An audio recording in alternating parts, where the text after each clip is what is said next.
Bread মালাই role দুর্দান্ত স্বাদের একটি সুইট ডিশ। এই সুইট ডিশটা কীভাবে করেছি আর কি কি উপকরণ লাগবে চলো দেখে নিই। ব্রেড মালাই রোল আমি কিভাবে করি সেটাই তোমাদের সঙ্গে শেয়ার করছি। তার আগে আমি এখানে নিয়ে নিয়েছি মেজারমেন্ট কাপের 1 কাপ দুধ। এটা ফুল ফ্যাট দুধ আছে। এই দুধটাকে জাল দিয়ে দিয়েছি। এখন এর মধ্যে এই মালাইটাকে আমি করে নেব। এখন এর মধ্যে দিয়ে দিচ্ছি আমি মিছরি।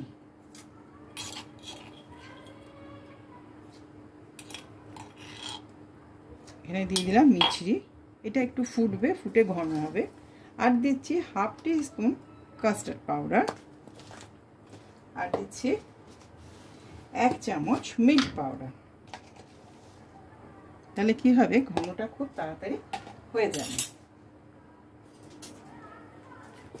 এটাকে আমি খুব ভালো করে এটা দিয়ে স্টির করে দিই। আমি এখানে ভ্যানিলা কাস্টার্ড দিলাম, না থাকলে কিন্তু কর্নফ্লাওয়ার দিতে পারবে।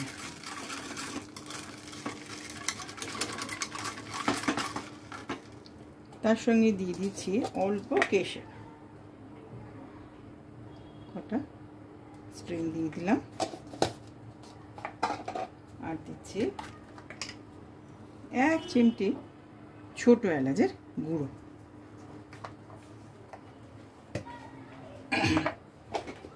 এবারে আমি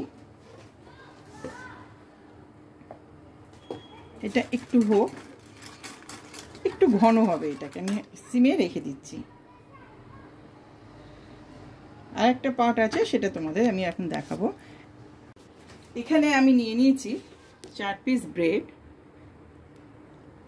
আর আছে এখানে ছানা। এটা 60 গ্রাম ছানা, পুরো 100 না, 60 গ্রাম আছে।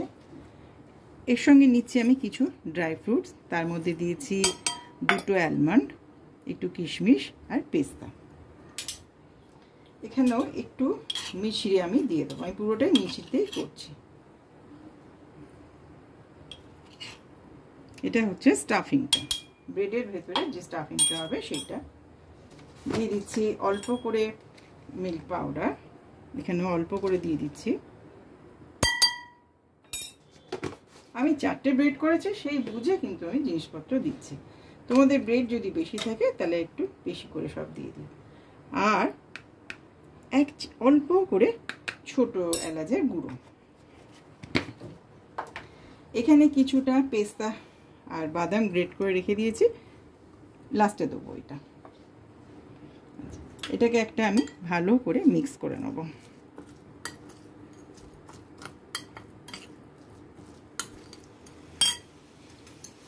পাশের দুধটা ফুটে উঠেছে, এটাকে একটুখানি নাড়িয়ে দিই। এটা হয়ে গেছে। একটু এখানে চেক করে নিও যদি চিনি মানে মিষ্টি যদি লাগে।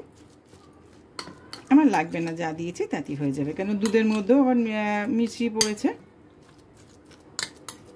এটাকে আমি সরিয়ে রাখছি। এবার আমি এই 4 পিস ব্রেডকে কেটে নেব।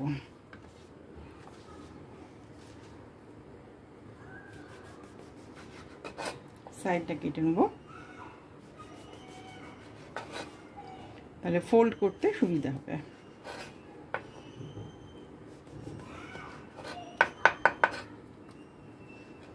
এগুলো আমি রেখে দেবো। এগুলো মিক্সিতে ঘুরিয়ে নেবো, নিয়ে হালকা চাটুতে একটু রোস্ট করে রেখে দেবো, তাহলে ব্রেড ক্রাম হিসেবে খুব কাজ দেবে। এবার আমি এগুলোকে একটুখানি পাতলা করে বেলে নেব, যাতে ফোল্ড করতে আমার খুব সুবিধা হবে। এখানে একটু আছে, কেটে দিই।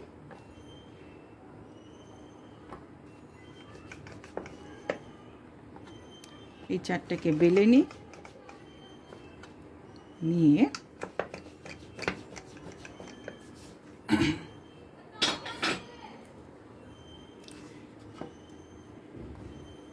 যে স্টাফিংটা করেছি সেটা অল্প অল্প করে এর মধ্যে দিয়ে দেবো।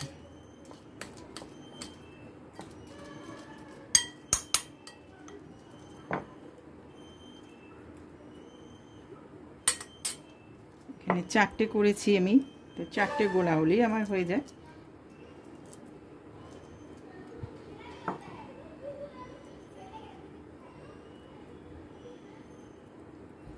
আমি ঠিক যেমনভাবে বাড়িতে করি সেটাই তোমাদের সঙ্গে আমি শেয়ার করছি।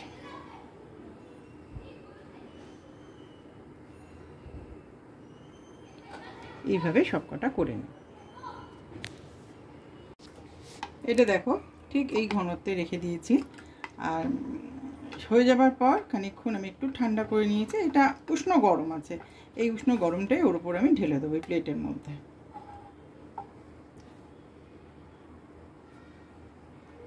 এই প্লেটগুলোর উপর এটা আমি ঢেলে দেবো, দিয়ে এটাকে ফ্রিজে রেখে দেবো।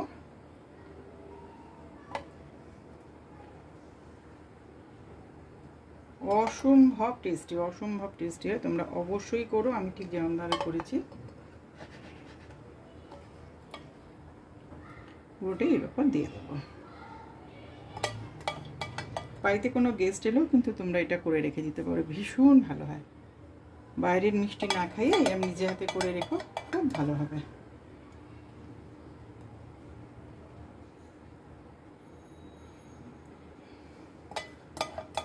এখানে আরও ভালো হয় যদি ব্রেডগুলো একদম ফ্রেশ নাও, তাহলে আরও ভালো হবে।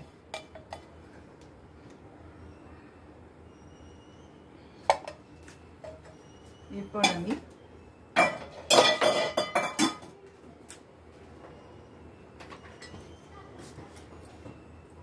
পেস্তা আর অ্যালমন্ড যেটা কুচিয়ে রেখেছিলাম সেটা ওপর থেকে স্প্রিঙ্কেল করে দিচ্ছি।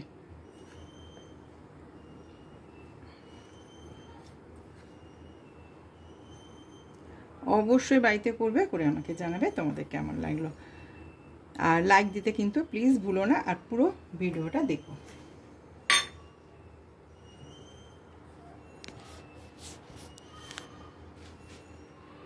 আমার এই রেসিপিটা যদি ভালো লাগে তাহলে অবশ্যই আমার সঙ্গে থাকবে, আর তার সঙ্গে সাবস্ক্রাইব বাটনটা ক্লিক করে দেবে এবং অল বাটনটাও ক্লিক করে রাখবে, যাতে আমার নতুন ভিডিও নোটিফিকেশান তোমরা পেয়ে যাও। তাহলে আজ এখানেই শেষ করছি, আর তার সঙ্গে লাইক শেয়ার কমেন্টস করতে কিন্তু একদম ভুলবে না, এবং খুব ভালো লাগলে শেয়ার করবে বন্ধুদের সঙ্গে এবং ফ্যামিলি মেম্বারদের সঙ্গে। তাহলে আজ এখানেই শেষ করছি, তোমরা সবাই খুব ভালো থেকো, নমস্কার।